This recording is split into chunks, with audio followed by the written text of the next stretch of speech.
Hi everyone, it's your girl Alicia. Today, I'm going to be making a hair growth tea. I don't know if you ever watched YouTube videos about the woman of Chad. Chad is a country in Africa, and um, these women make a powder with a combination of herb, and they call it shebe powder.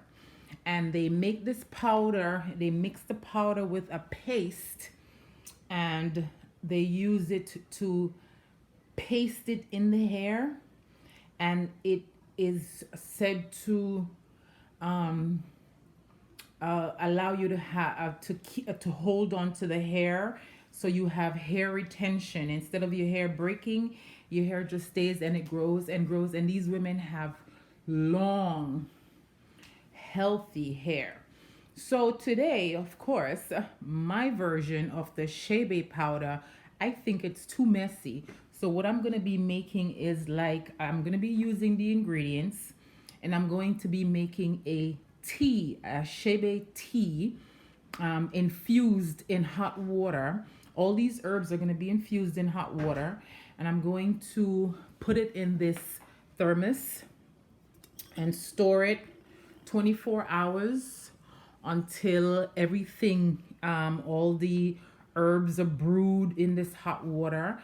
And then I'm going to be putting it in little bottles like this. I'm going to be straining it really good. I don't want any particles of any of these herbs in in the mixture. I just want the strength from the herbs, and I'm going to be putting it in those little bottles, and each of us, we're going to use it to, the girls are going to be using it to spritz their hair when they, my children are natural, all three of us are natural, and when they double twist or they plait their hair at night, and then and during the day they open the braid or the twist, and it gives them that wavy texture for their poof. um, we're going to be using this tea, this hair growth tea, as a mist to dampen the hair before we plait or twist it at night. So I'll show you what the results are in probably about 6 months. Let's see if we get some good hair growth like the women of Chad, with their real shebe powder, which mine is a knockoff. It's a shebe tea. So ingredient number one is spirulina. Okay, so I have spirulina powder. I have fenugreek. They were saying how good fenugreek is for hair growth. That's all I have. I have rosemary, and this is rosemary from my backyard. I have a real, this is what real cinnamon stick looks like, the bark of the cinnamon. I bought from the health food store. This is moringa powder.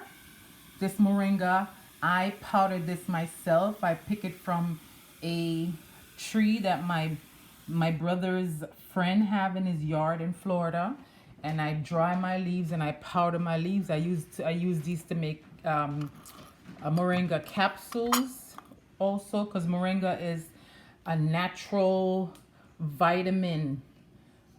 It gives you vitamins and minerals, like majority of the vitamins and minerals that the body need on a daily basis for optimal health.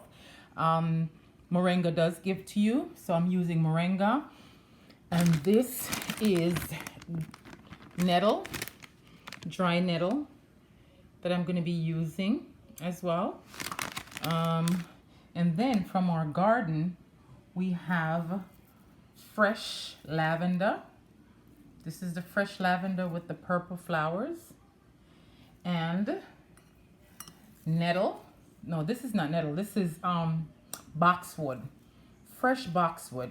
This is used on a farm to wash. They pound the leaves. They dry them, pound the leaves, and they use this to bathe the horses to give it nice, beautiful, shiny mane. So I'm figuring if it's good for the horse's mane, it's good for the human hair as well. And that's going to be the ingredients in my Chaba tea that I'm going to be making. So when we come back, I'm going to be putting all these herbs in my flask here, in this silver bullet, and I'm going to be pouring hot water on it. I'm going to have the hot water sit for a 24-hour period and have all this herbs and stuff release all the flavors and powers in the hot water, and then we're going to use it to spritz our hair. I guess I'll do an update video in 6 months to show before and after if we do get results. So this is trial and error is what we're doing right here. But all these herbs are said to be very, very good herbs for hair growth. So let's see what happens. We'll be back. So now all the herbs are in this thermos, and it's in hot water.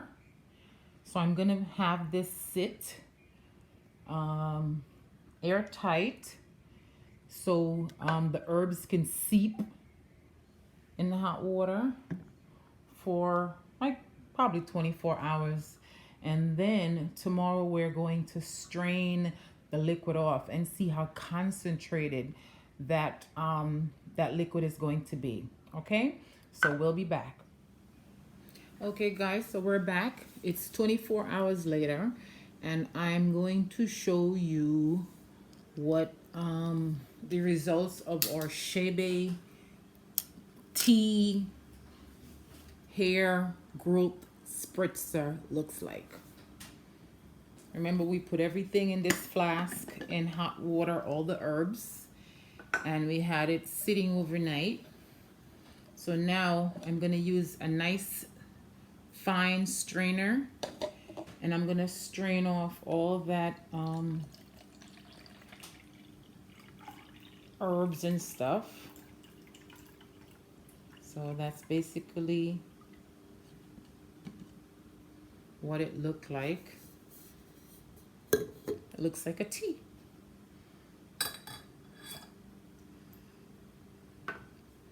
We're now going to be putting this tea in these spritzer bottles,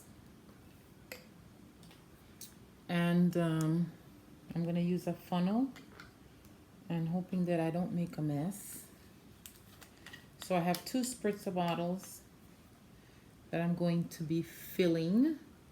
I also went ahead and added peppermint, because you know how peppermint stimulate the scalp and give you that nice tingling feeling, and also as just a a refresher as far as smell.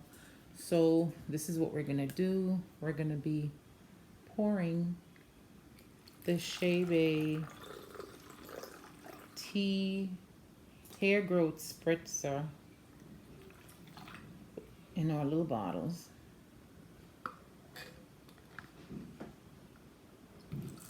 Make it easy and convenient to spritz our hair. And the rest of this tea, I did make a large portion of it. What I'm gonna do, I'm gonna strain it off, put it in a bottle, and put it in the refrigerator. And then we'll just refill our little spritzer bottles. And these are what we're gonna be using to spritz our hair just before we braid or double twist at night. So here we go, guys. Our Chaba hair tea spritzers. I'll be doing a before and after. There's gonna be a number 2, a part 2 to this video, and the part 2 is gonna show you before and after length, but that won't be for another 6 months. Okay, so look out for part 2 of this follow-up of this video. Okay, thanks for watching.